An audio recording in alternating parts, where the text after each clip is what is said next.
once again. Try to focus on the diaphragm this time. Nick Cannon is my dad. All right, let's get cracking. Let's get into it. Hi, everybody. It's been a minute. It's been a minute, but we are here to win it. So let's get into it with Atlas Shrugged, the Avatar: The Last Airbender podcast. I'm Kaylee. And I'm AJ. Kaylee, you've seen a lot of Avatar in your day. I have. I've seen all of it. And I have only gotten as far as this episode, Season 2, Episode 10. As the in-house Atla expert, I've decided that we're skipping a little bit ahead into Book 2. We didn't want to go in depth on 8. We didn't want to go in depth on 9. Don't worry.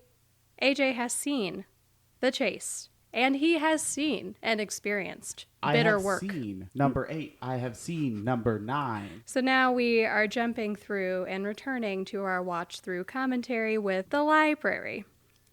As you know, Avatar is my favorite show in the world. I've seen every episode. I don't know how many times. She has the ink. I do have the ink. I have my Princess Show Yue. everybody. Sorry. This is a podcast. It's the Princess Yue necklace, and in case right you're wondering. On her lower back. It's on my left wrist. Don't let him lie to you. So I feel like we should start this episode with a little bit of a disclaimer. There's been a policy change here at Atlas Shrugged. Before, I wouldn't say we were ever liberal with slander towards Viacom or Paramount. I don't think we ever badmouthed the studio at all. But there is a regime change. There's a new sheriff in town, and I technically work for Paramount now. Yay! Paramount does sign my checks. They also sign Michael DiMartino's checks. They probably got some good checks from the show. It's a good show.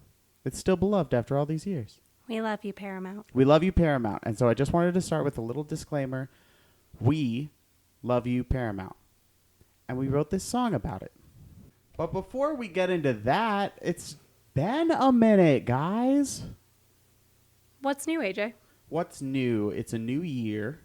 The last time we spoke to you, I think the name of the year, nom de year, ended in a 4. It now ends in a 5. And then what else? So, let's see. Well, I mean, what's changed in that time? We haven't moved, which, honestly, dude, if you go back and you listen to a lot of our Season 1, Season 2 episodes, it's like, we're moving, we're being forced to relocate once again. But, like, between the last episode and this episode, marking a turn for us, we actually didn't have to move. Surprise. Yay! We're still kicking it in the Denver metro area. We are stable. So if you want to come visit us in the Denver metro area, I'm going to give you our address real quick, but I'm going to give it to you in code. Good luck. No, I'm just kidding. Yeah, we still live in the Denver metropolitan area. Kaylee loves her work. I'm living into my best life at a UU church. If you don't know what UU is, look it up. You might like it. Really attending a lot of Rockies games. We love our Colorado Rockies as bad. They're just real bad this year. And despite the bad, we are absolutely hoping for the best for our Colorado Rockies. It would lift my spirit up. It would buoy it up. It would buoy up this town. It would buoy up this country. You know what I'm about to say. On What? 3.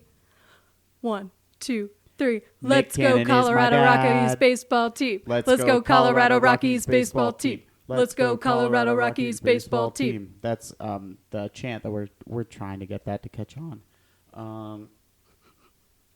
So far it hasn't yet. People are with us for the first part, but then when we get into the baseball team bit, it tends to lose people. Yummy. Whammy! So, yeah, I mean, that's... AJ continues to be very committed to our premise of this podcast. I've seen it all, and he has seen what he's seen. Did you want to change the premise? Did I miss that? No, I don't want to change the premise. I think it's late in the game, and you've been so committed. Little He late in the truly game. has only seen now through Book 2, Episode 10, The Library. Guys, he still doesn't even know whether or We couldn't say it not... if it wasn't true. He still doesn't know whether or not anyone has seen Miyuki. Okay, so truth be told, I don't have much to say about episode 8. You remember episode 8. It's the one where they're really tired. Appa starts shedding because it's springtime. There's a cyber truck that's chasing them. What about the tank full of dangerous ladies chasing them? Like I said, cyber truck. Only dangerous ladies drive cyber trucks. I wouldn't call it a fact, but... Look it up. So we meet Ty Lee, we meet Azula, and then what's the name of the third person? Her name is May. Her name's May. May, Ty Lee, and Princess Azula. May, Ty Lee, and Princess Azula.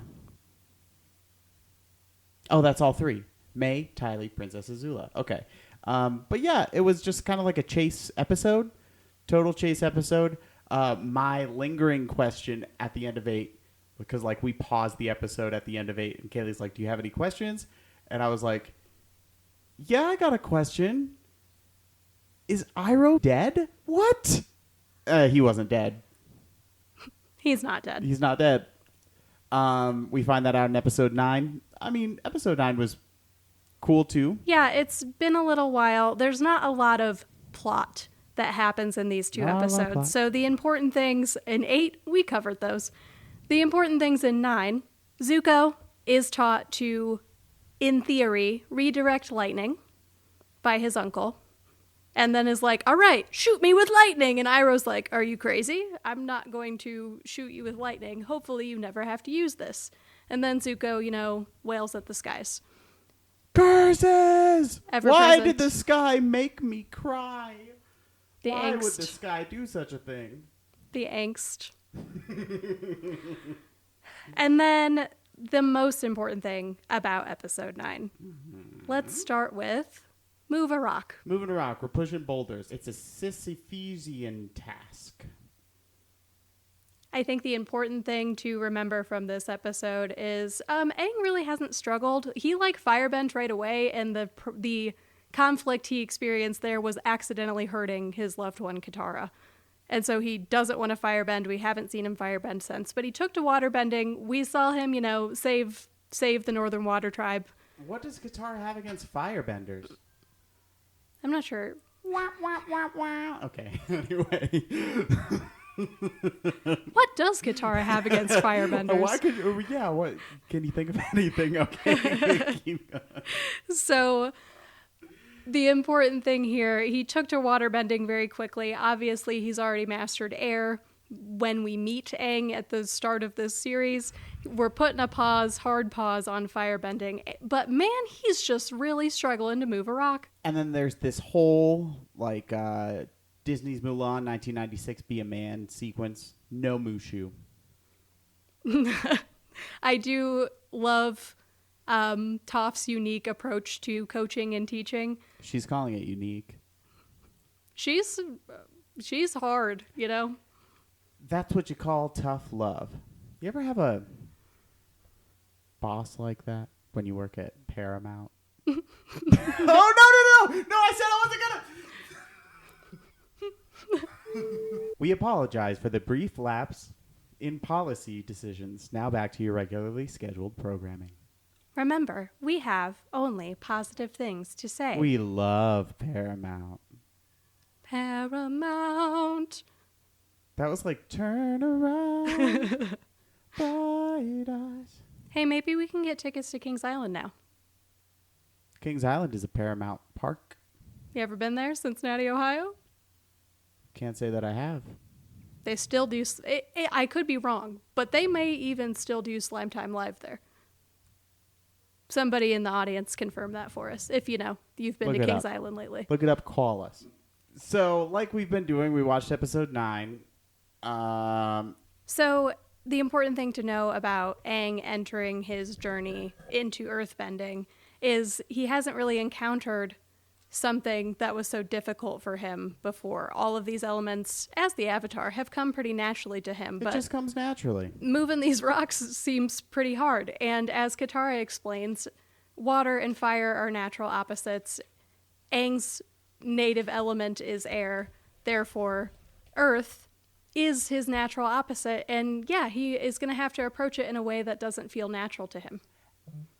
And he might be feeling weird because he's like 11 years old and all of a sudden he has to learn a lot of bending stuff really quickly, and he usually catches on to stuff pretty quick. But this one, I just want to grab him by that orange collar and say, listen, Aang, other benders will study their entire lives and only get 1 or 2 elements down. This dude literally has weeks, not years, weeks. Weeks. He has weeks to get all this stuff down. He's like, oh man, I'm so stupid. And Sokka's just essentially like, oh man, I'm so hungry.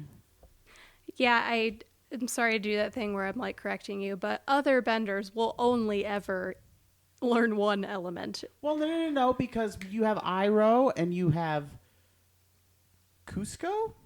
No, that can't be it. Zuko. Oh. You have Zuko. Zuko. Yeah, Zuko. You have Zuko, you have Iroh, and they're talking about bending lightning. So isn't that another element? Well, I would encourage you to think about, when lightning strikes a tree, does sometimes a fire start? You would encourage me to think that. What if I don't want to? Paramount would like for you to think. Paramount. That lightning can start fires. You to think about the fact that lightning can start fires. It can also power your home. And it's delicious on toast. I understand why you wouldn't think about it like this because, you haven't seen Legend of Korra. You haven't seen the continuation of this series because, again, you've only seen through Book 2, Episode 10. Any of those Star Wars TV shows either. I don't know if that's relevant. But lightning, yes, is an attribute of fire. So firebenders, very experienced firebenders, can lightning bend. To be fair, Iroh does a pretty good job of explaining that. Yeah. And it was in the Paramount orientation. So other benders, aside from the Avatar, will only learn 1 element. But Got it. So they got to get it. They got to get those skills flowing. They got to pump up those skills. Yes, and like you were saying, Aang only has weeks to learn to master all of the elements because as we enter episode 10, previously on Avatar, we have a flashback of Avatar Roku explaining, you must defeat the Fire Lord before the comet arrives. So that's our goal. Comet's coming soon. Talk about steaks. You know who I bet would love to talk about steaks? Sokka. The boy likes meat. Red meat for the base. He will not eat foo-foo cuddly poops. No, he won't, especially when Mama comes around. Did you know? I bet you do already know this. There's a bear in Alberta, Canada, referred to by locals as the boss. This bear eats other bears, which is scary, but has also been determined to be the father of like 40% of this breed of bears in Alberta, Canada. That's some real muskish behavior. His progeny is he's spreading his lineage all over the world. How big is this bear? I've heard it's tiny. Does it compare to a saber-toothed moose lion? That's why I brought it up, because it's like kind of similarly sized, I would imagine. I mean, you got the name the boss for a reason. Did we do 8 and 9? We did 8 and 9. Are you ready to talk about the library? Yeah. We're ready to enter what is one of the most beloved episodes. Kaylee loves to enter the library, can I tell you? I love to enter the library. So at the start of this episode, Aang has taken a little bit of a break. He's moved a rock. He's started his earthbending training. He's continuing his waterbending training. He knows airbending. He needs a little break. So we learn that they are taking mini vacations. They're taking turns. You deserve a s'more. And, they're taking turns. you know, Sokka, having been a part of this group, the longest as the oldest, I guess you could say, says, I'm going to cash in on my vacation hours and we're going to the library. Forget no one has seen this place in like centuries. It's lost. It's a myth, basically. There's like one archaeologist that we meet, a professor from Ba Sing Zei, who has made it his life's work to find the library. But it seems like he hasn't found it yet. I was thinking about going there, but they wouldn't accept my credit hours. What I love about the seat in the bar is that he goes, he orders, he has his drink, Aang runs into him. First of all, Aang's reaction to the drink being spilled all over him is like, don't worry, I can dry off easy. Like, so you're filled with this point of like, he just walked in a bar. Like, if this was Tatooine or whatever, you stumble and you spill some guy's drink at a bar. Like, how wet that made you is not the first thing that comes to the viewer's mind. So, or it shouldn't be the first thing that comes to Aang's mind. And so I thought that part was funny. I laughed. That Aang genuinely thinks that that person is going to be concerned and sorry that they spilled their drink on him. Also, you know what's hilarious, too, about how they set up this episode? There's a gopher symphony. We literally don't see gophers again. And I love the gopher symphony, don't get me wrong. I'm so glad you called attention to that, because we live in a place where there are prairie dogs that dig the little holes, that pop their little heads up out of the ground. And I am always struck by in this series when there is an animal that doesn't appear to be a hybrid of any kind. So do they just have normal animals? Those just appear to be gophers or prairie dogs. It could be like a centaur type situation where the only reason you don't know what it's a gopher mixed with is because they've got their back legs squarely underground. Right? Right. Because you never know what they're packing under there. I guess that's true. It could be like a gopher parrot combo, and none of us would know. There's just a music bed. It is kind of a music bed, dude. So anyway, Aang, the living relic, as the archaeologist says. He's so excited. Says, yeah, we're going to go look for this library because we have a flying bison. And it turns out that that's all it takes to find the library that's been lost for centuries, is just to be able to see it from the air. Except, you know who doesn't see it from the air? Are you already loving the blind jokes? like just it completely swerves ableism. Yes. The short answer is yes. That's what I'm saying, dude. 2005, like, who in TV was being representative like that? And no one. So comfortable doing it that they had a character who could make fun of themselves. Here, I'm going to get a glass of water. Just a sec. I still have coffee.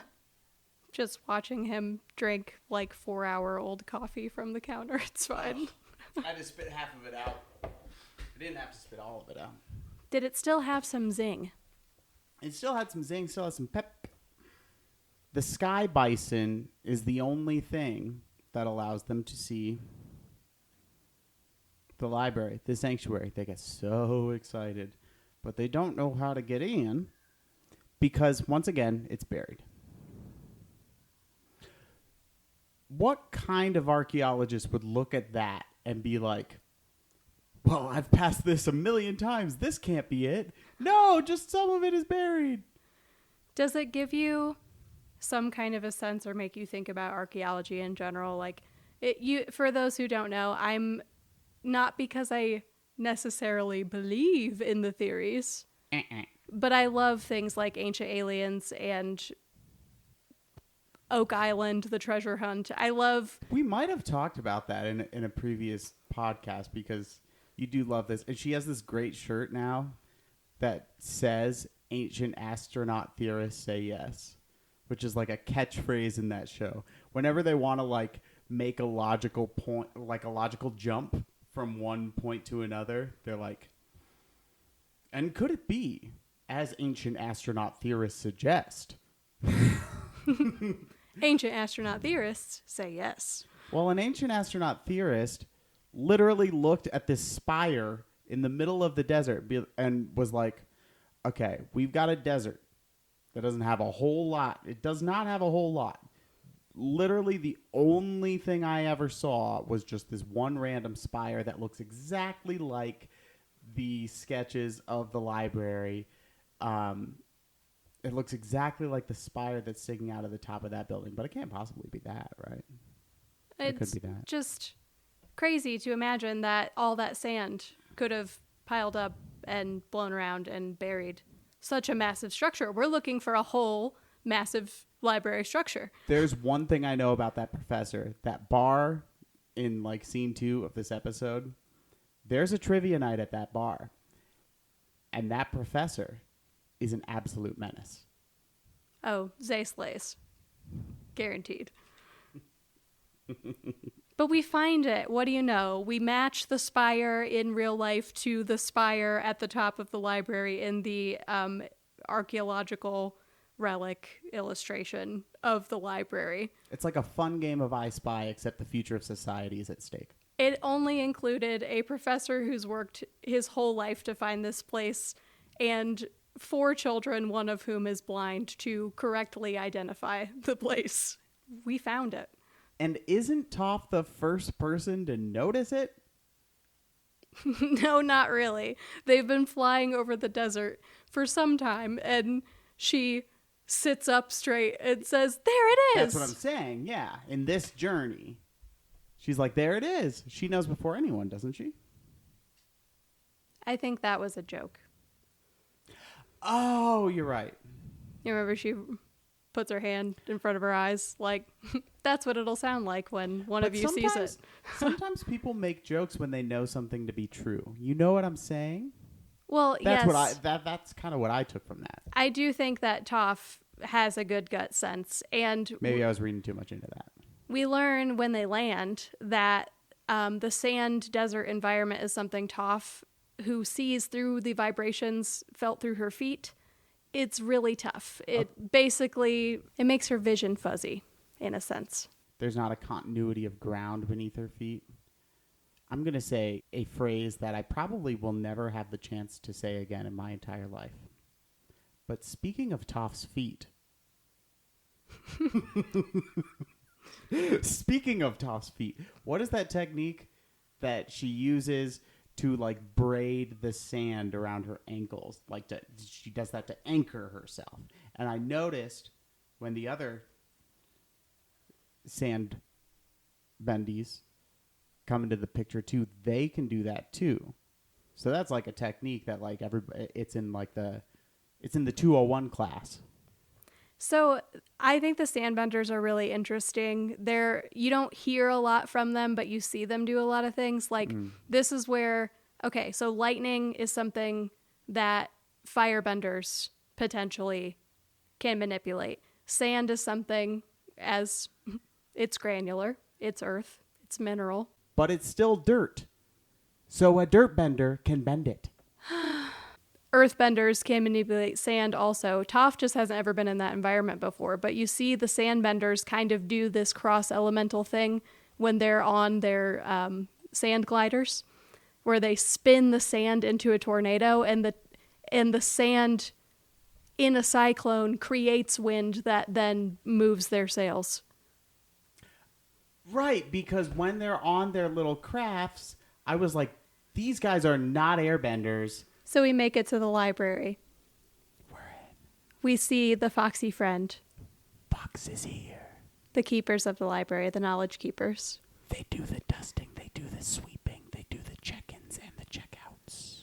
And it's important to remember that this is Sokka's choice of mini vacation because he, unlike the rest of the children in his party, never sways from the mission, which is, they know, we gotta defeat the Fire Lord before Sozin's comet arrives. So Sokka is on the hunt for intelligence because, man, nobody knows if there's a map of the Fire Nation, where they're supposed to go once they get there. He needs intelligence. He wants to know that when they get on the ground, that they're going to be able to fulfill that mission. And so he's hoping that this great library of vast knowledge somewhere has got like a map of the Fire Nation. There's literally no alternative. And you gotta understand, or maybe it's just me reading too much into it like I am wont to do, that like most of the four nations, most of the people chilling, living, paying taxes, eating at Dairy Queens in the four nations are Fire Lord sympathizers or employed by Fire Nation infrastructure, Fire Nation Public Works, Fire Nation Sanitation Department, Fire Nation Dairy Queen Blizzard Lay into Server. layers of Dairy Queen soft serve, thick hot fudge, and peanuts aplenty. It has been 100 years of the Fire Nation dominating other nations. That's true. Like it's been buried for years. Oh, I don't think they explicitly say how long it's been. Centuries. That's more than like 5, right? It could be 5. It could be more. It could be less. Is it I like think more than the 20? qualifier of centuries, plural, is more than 1 century. Do you know what plural means? I know like about like the theory of plurality. I'm talking about English grammar. I'm talking about metaphysics. Are we still talking you about want a cookie? Avatar? Do you want a cookie? I'm going to go get us a cookie. Okay.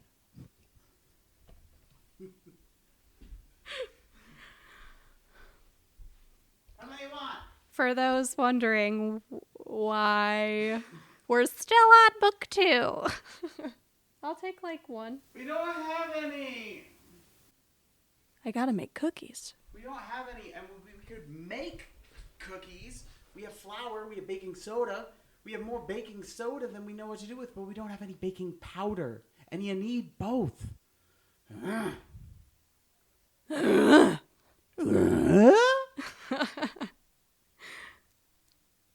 Why don't you want to talk about our new spirit friend? Because he reminds me of Way By. And I didn't like Way By. Hey, bye. Hey By. Should I correct that for the record? Nope. I've done that for you, love. Hey By. There's a Hey By, Way By. And then what's this one's name? There's so many names. This one, which I will just note, I'm pretty sure the Netflix closed captions spell wrong, is Wan Shi Tong. Wan Shi Tong. I do want to talk about it. He who knows 10,000 things. That's got to be more than 20. How many centuries do you think that is? You're not too bright, are you?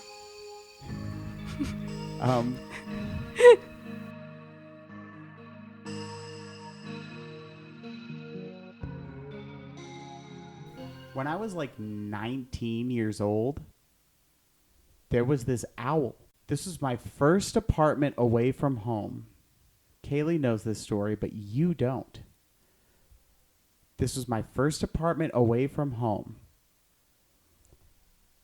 I have photos to prove that a great horned owl literally just decided that the only way in and out of this apartment, it was like one of those apartments that's kind of like, it's an addition to a home, so like the only way you get out is like a kind of a dodgy little set of wooden exterior stairs, and you got to go around the driveway to get to them, okay? Because it's like a, it's kind of divided from... Anyway, that was the only way to get in and out.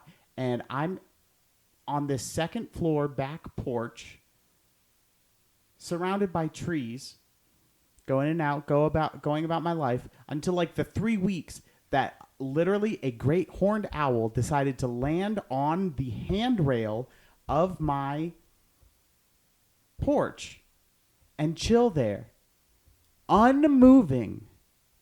I kid you not, for 3 weeks.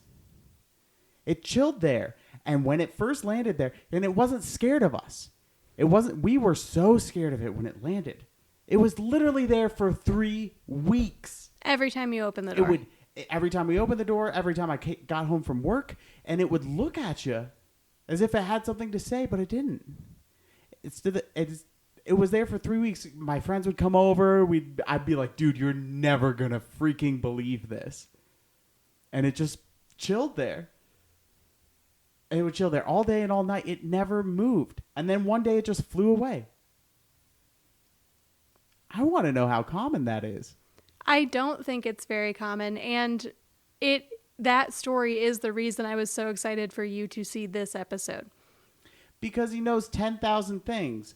And the owl that came into my life knew at least a century of things. Had to. That's got to be more than 20. We're going to go take an algebra class after this. You need it more than I do. That is fact. Can confirm. That's what you call a little good-natured ribbon.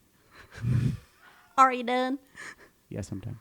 So they come in the library. They meet the great spirit of the library, who tells them, it's so dirty in there. You can't explore my library. Humans have come here before, and all they ever do is come here with bad intentions, trying to find information about how to hurt other people and defeat their enemies. And that's not what my great, vast library of knowledge that I've watched over for centuries, maybe beyond time. It's not what the library's for. You're not coming in here.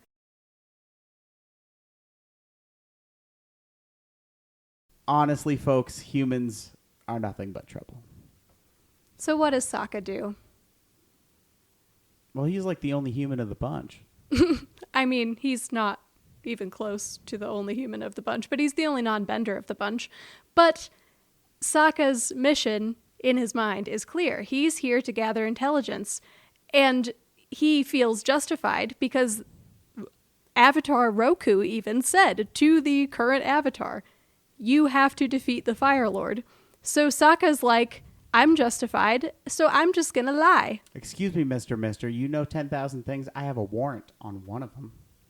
Don't worry. This is the Avatar. He can vouch for me.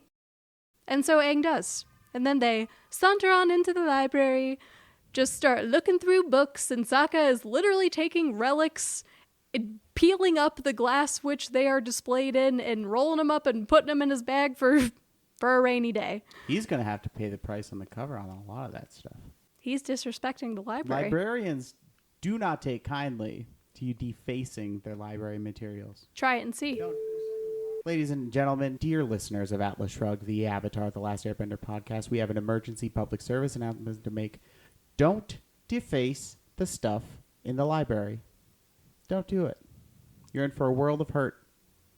It's the start to too many criminal careers. First, you're defacing the books from the library. Don't read books on the toilet. Return them on time. Don't make notes in the margins. Don't put weird things in them. And don't rub your boogers on them. Can you tell I worked in a library for a long time? And if I have to erase one more gosh darn drawing of a hot dog. So eventually, they find the planetarium. And like the fact finders, very sleuthy, intelligent people that they are, they figured out real quick, oh, these are dates, and all you have to do is put in a date, and you can see what the sky looked like. The planetarium is such a cool concept, and it's executed in such a cool way. Like, because you're not dealing with like a high-tech thing. You're basically getting like you know what an abacus is, right? Mm-hmm. You're getting like an abacus version of AccuWeather. Yeah, it's like they have this beautiful map of the heavens that is accurate to dates long in the past, and they learn can project into the future. And I think all of this really parallels like the stories we hear about the Great Library of Alexandria, which is lost to time. Knowledge perhaps burned, perhaps buried, who knows? But they have found this store cache of ancient knowledge, and they are here for precisely the reason that Wan Shi Tong thinks. Did you know that I have Alexandria written in my notes? I didn't. Aw. What did you say about it? So, pretty much I didn't say anything that makes sense in my notes because it's my shorthand, but it's the words knowledge erasure / Alexandria / I can't even read that word, but then it says amendment 1/2 and I know what that means. And okay, little civics lesson for those of you who don't live in the United States. I'm not going to be that guy on the internet or content creator who just assumes everybody lives in the United States. So Amendment 1 of the Constitution is freedom of speech, freedom of assembly, freedom of press, blah, blah, blah, blah. Amendment 1 of our Constitution, our founding document, right? Amendment 2 is the right to bear arms. And I've been thinking, I think I wrote Amendment 1 and 2 because in this situation that Aang and the gang have found themselves in, the knowledge they seek is a weapon. And those are the first two, what they're saying, unalienable rights. Actually, probably the third, because there's one big unalienable right spelled out in the original Constitution, and then it has amendments. Anyway, that's neither here nor there. But information, knowledge is power, and this owl says, I don't want to give you the power. That's my, okay. We're going to break it down right now, because that's my lingering, most of my notes are incoherent. But I wrote some full sentences down, because this question was consuming me. Kaylee, if the owl is all-knowing, is Aang's quest worthy? Which is to say, does it bend the arc of the moral universe towards a good outcome? Does this owl know something that Aang doesn't? Why is he withholding? I thought, in all my years and all my visits to the library, that if you needed help finding something, if you need help finding chicken soup for the Avatar soul, that this owl will let you find it. You would think so. You would think. But I want to clarify also, What? though Wan Shi Tong, ancient spirit, protector, keeper of the library, says two things. Says, One. he who knows 10,000 things. So he's not all-knowing. Two. I would wager that most of us know 10,000 things, but couldn't name them all. So we get an owl spirit who has spent their existence keeping, protecting, adding to, curating the library, and obviously has run into humans in the past who have war on their minds, who feel justified that they are on the right side of history, and they are coming to the library to seek knowledge that will help them defeat their enemies. And it seems that the owl, Wan Shi Tong, does not think that violence on the part of humans is justified, no matter what humans think. And so that they lie. I want to leap through my TV and say, listen, what's the owl's name? Wan Shi Tong. Doesn't matter. Listen, owl boy. 1001st thing. This guy's going to save our buns. He's the Avatar. Let him check out whatever he wants. But isn't the problem that Sokka lied? Oh, yeah. He was coming in to seek intelligence on how to specifically defeat the Fire Nation. This is like if a guy comes into a regular library with his buddies and they're on skateboards and they go to some section and they close a peanut butter and jelly sandwich in one of the books, and then they try to keep being in the library. You just kind of have to kick them all out at that point. Yeah. Yeah. So I guess. the important thing is Sokka and the gang do uncover a key piece of intelligence through the planetarium. Do you remember what that was? Did it have anything to do with the United States Constitution? No. Did it have anything to do with a peanut butter and jelly sandwich? No. Go ahead, tell me. It had to do with the darkest day in Fire Nation history. Oh, yeah, that. And why was it the darkest day? It turns out us humans here on planet Earth, not just ancient astronaut theorists say yes to this one. What just happened last year? A total solar eclipse. I was going to guess Four Nations bake sale. Oh my God. So what we learned, the key piece of intelligence that we do collect even against Wan Shi Tong's wishes, is that the darkest day in Fire Nation history was a total solar eclipse, which... And they look it up. They watch the whole thing. Yeah, they see it on the planetarium. Yeah. This day that matches the date on the scroll that Sokka stole was the darkest day in Fire Nation history. And it turns out firebenders lose their firebending ability when the sun is eclipsed. Wait, not. It's less ominous and more like, oh, this is how they're going to actually pull this thing off. And so you get this really optimistic note with that. People putting two and two together while they're still in the library are like, oh, okay. So there's their answer. They had one answer to get. But here's like what I like about the whole professor thing, like the insatiable thirst for knowledge thing is like the owl read them like a book. The owl was like, I know what you're here for. You're just trying to get an edge. But there was one human in their party who was not just trying to get an edge. And that's old Professor. Yeah, Professor Zei was a genuine scholar and was even willing... What do you mean was? Is he dead? I mean, we don't know.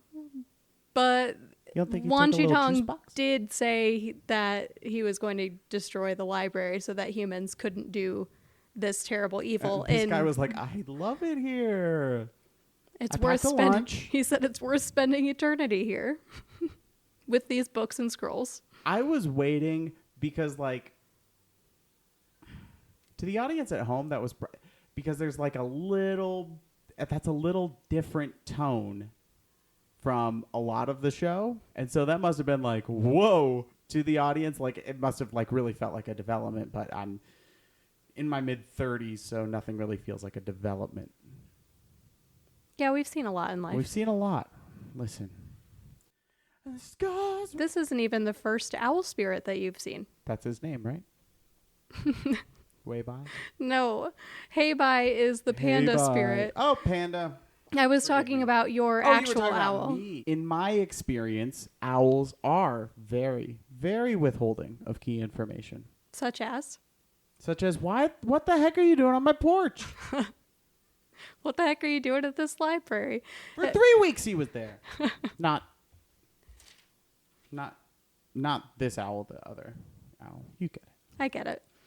So, Wan Shi Tong is like, nah, humans will never enter my library again.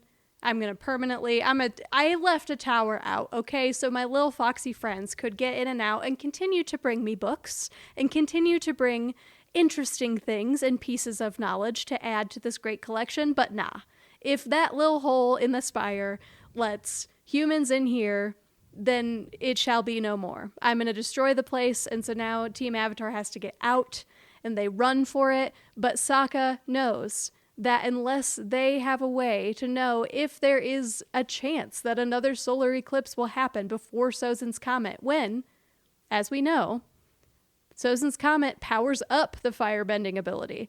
So they need to know, is there an opportunity between now and then? You don't want the comet, you want the eclipse. Because Aang, again, is still just a child. He might be the Avatar, but he's been tasked with fighting and defeating the Fire Lord. It would sure be a heck of a lot easier if he didn't have to fight the Fire Lord with firebending. He does not want to play this game on expert. No. So they run to the planetarium, they test a bunch of dates, and they find a date in the near future in just a few months when there is going to be another solar eclipse. That's our target date. We put it in our Apple Watch. We wait for the date. And now the chase as Team Avatar tries to get out of the library in time is intense. And you see this owl spirit suddenly grow a very long neck, resemble more of a feathered dragon. Pretty cool. Scary, scary thing. My owl didn't do that. But what's going on outside? The worst part of this show. The worst part of this show I've ever seen in my entire life. Kaylee, will you give me a minute? Sure. It's those dang sandbenders. I hate them. I hate them. I hate them. I hate them. But I think the point is they're bandits. And we saw them at the beginning. We saw them interested in Appa. And they're like, no. Leave him alone. But then they tracked Team Avatar into the desert and taking advantage then of a blind girl, a powerful blind girl, who, despite her lack of vibrational vision... She did all she could! She did everything she could. She held that tower up above ground for so long by herself, and she couldn't see. She couldn't see to protect Appa. She couldn't move the sand the way the bandits, the sandbenders, obviously know how to, are masters at. I bet she smelled them. And she couldn't save Appa, but she could not release the tower. She couldn't let go. She did for a second, and it was sinking very quickly. She did everything right. She did everything she could. She did everything right, and it was only by, like, a matter of moments that they were able to get away with Appa in the first place. They tied him down like that giant Mickey Mouse episode. I hated it. I hated it. I hate this show. I hate this show. I hate this show. I hate it. What's going to happen to Appa? I don't know. And I don't like that I don't know. And I want to know. I will be okay because there is another episode that comes after this. And we will hold on till then. Yeah. Might I add that the pursuit of knowledge is a task which can become morally troublesome if not sought with the right intentions. Moral of the story, don't get on the library, it's bad side. Return your books. Get them in the slot. Make sure they slide all the way down. Until next time, folks, I'm AJ. I'm Kaylee. And you've been listening to Atlas Shrugged, the Avatar The Last Airbender podcast. We hope you enjoyed it. We enjoyed making it. Ta-da! She's bowing. You can't see it, but she won't stop bowing. Kaylee, are you okay? I'm stuck like this. Quick, Kaylee, show me your tattoo!